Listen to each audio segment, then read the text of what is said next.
Okay, so we're going to start on our final lesson in topic 2. So lesson 4, cycling of rocks, which you should be able to find in your textbook on page 78, and it's going to go until 83. All right, as always, we're going to start this section with a connect it. So on page 78 to 79, you'll have figure 1, and we're going to look closely at the desert photograph in figure 1, and then we're going to circle a change that you can observe in the image. So the big thing that you can see over here is you can actually see in the photo the sand blowing away. So at the tops of the hills in your image, right in this area, on any of them, here, it doesn't matter. You only have to circle one, but you can see that pink purple kind of film, it looks like, filtering in the air. It's kind of smoky. That is the sand being swept up. So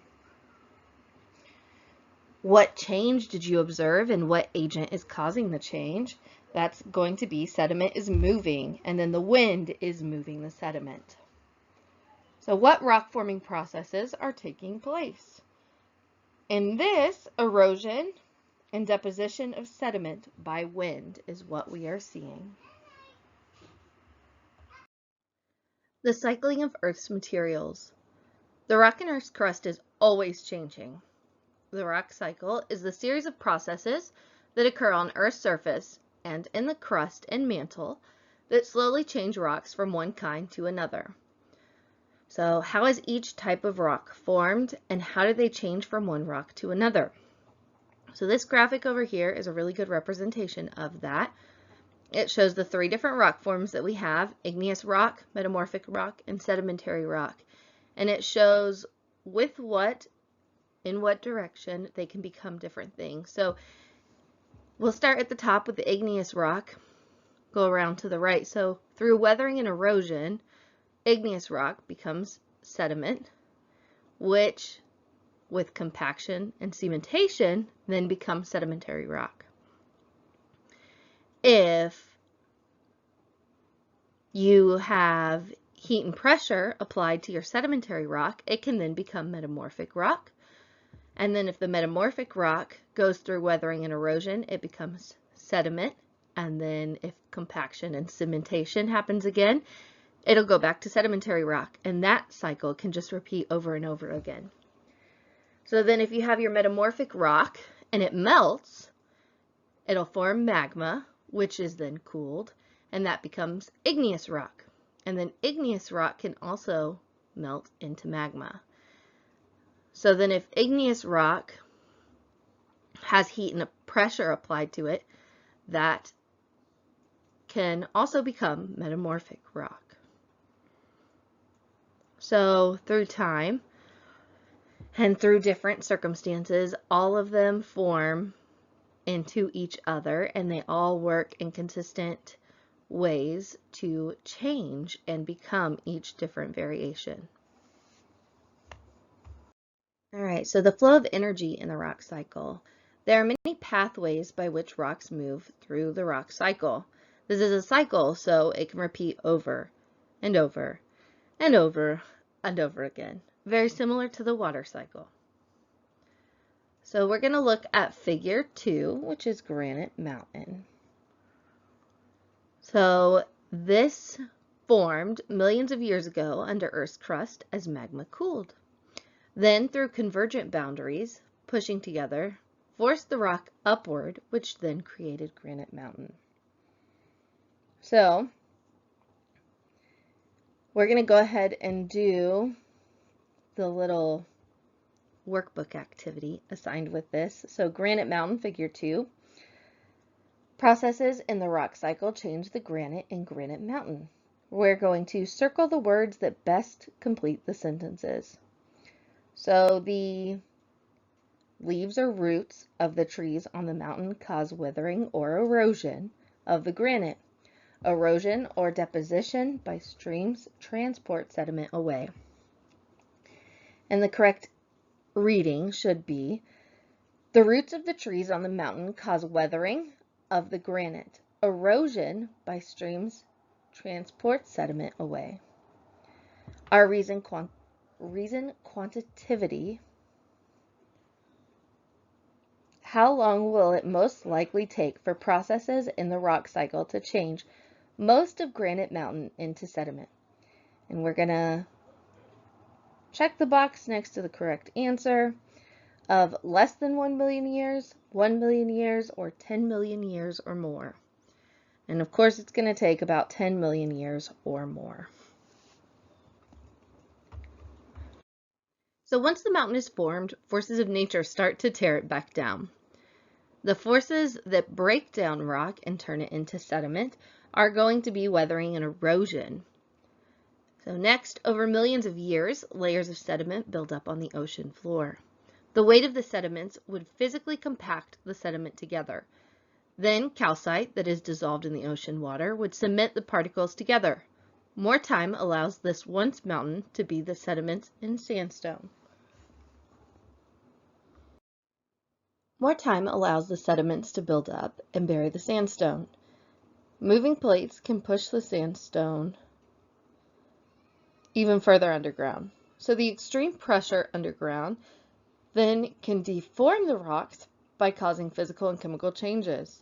So some particles may crystallize. So the silica can replace the calcite cement, making quartz. The rock may be pushed further and then be melted. All right, so the rock cycle. Here we have figure 3, patterns of repeating events in the rock cycle, including melting, weathering, erosion, and the application of heat and pressure, constantly change rocks from one type into another type. Through these events, Earth's materials get recycled. So we're going to study the photographs of the Earth's materials, and we're going to fill in each blank box in the rock cycle diagram with the correct material. Okay, so here we have our metamorphic rock, right?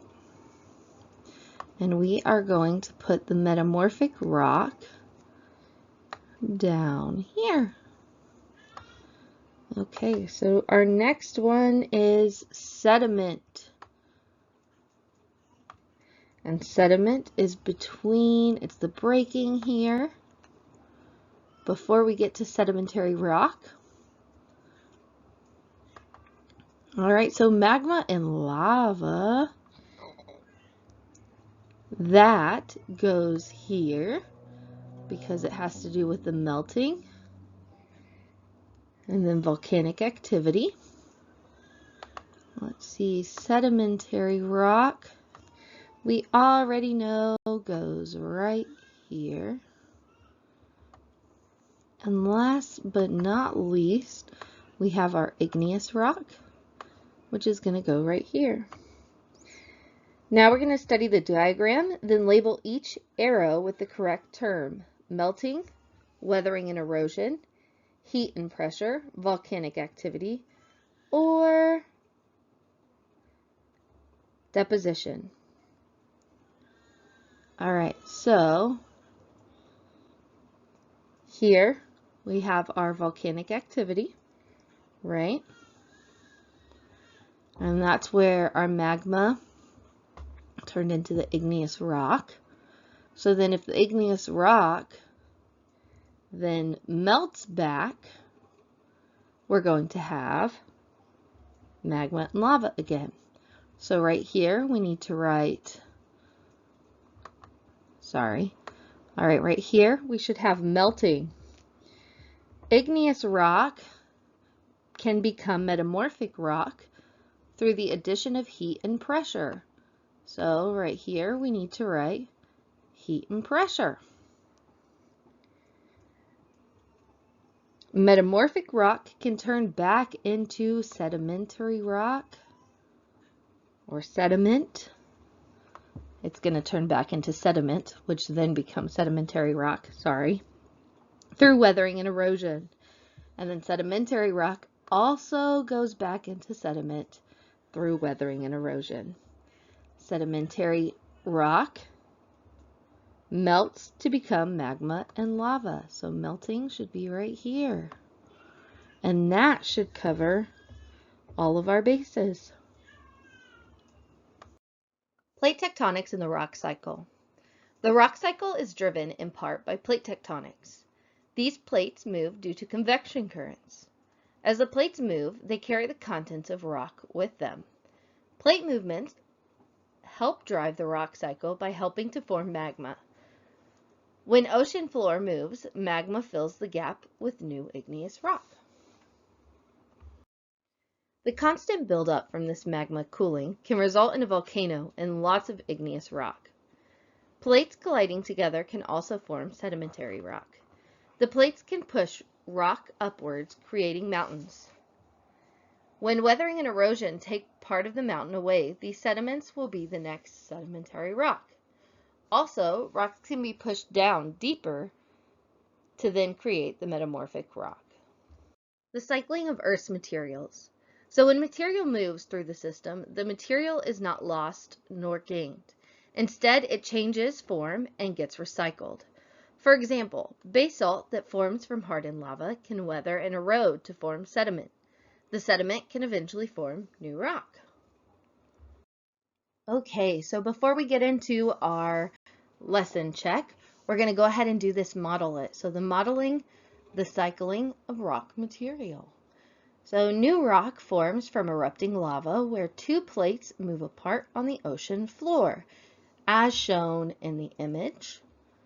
So we're going to complete the diagram to model how rock material might cycle from lava to sedimentary rock.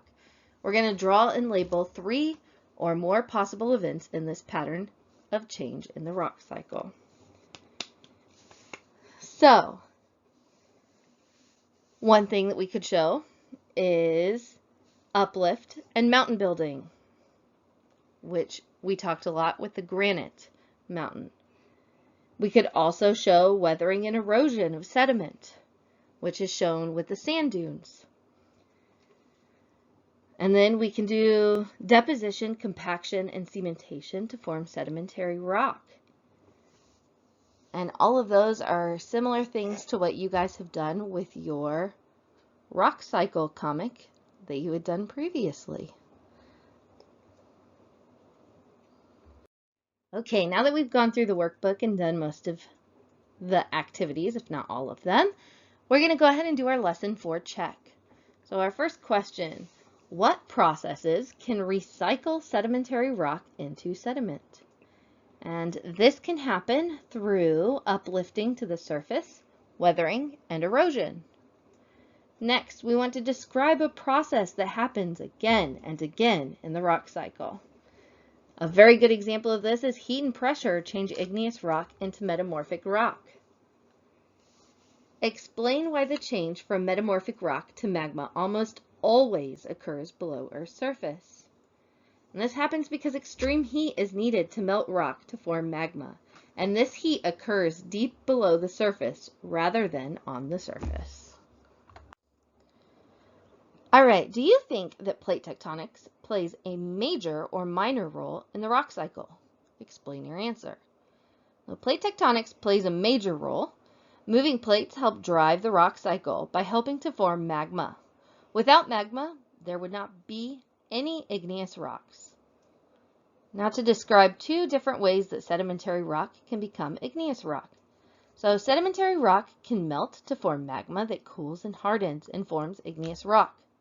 Under heat and pressure, sedimentary rock can become metamorphic rock, which melts to form magma that becomes igneous rock when it cools and hardens. After listening, all sections of your workbook should be complete. If not, please listen again in order to complete your workbook. Thank you.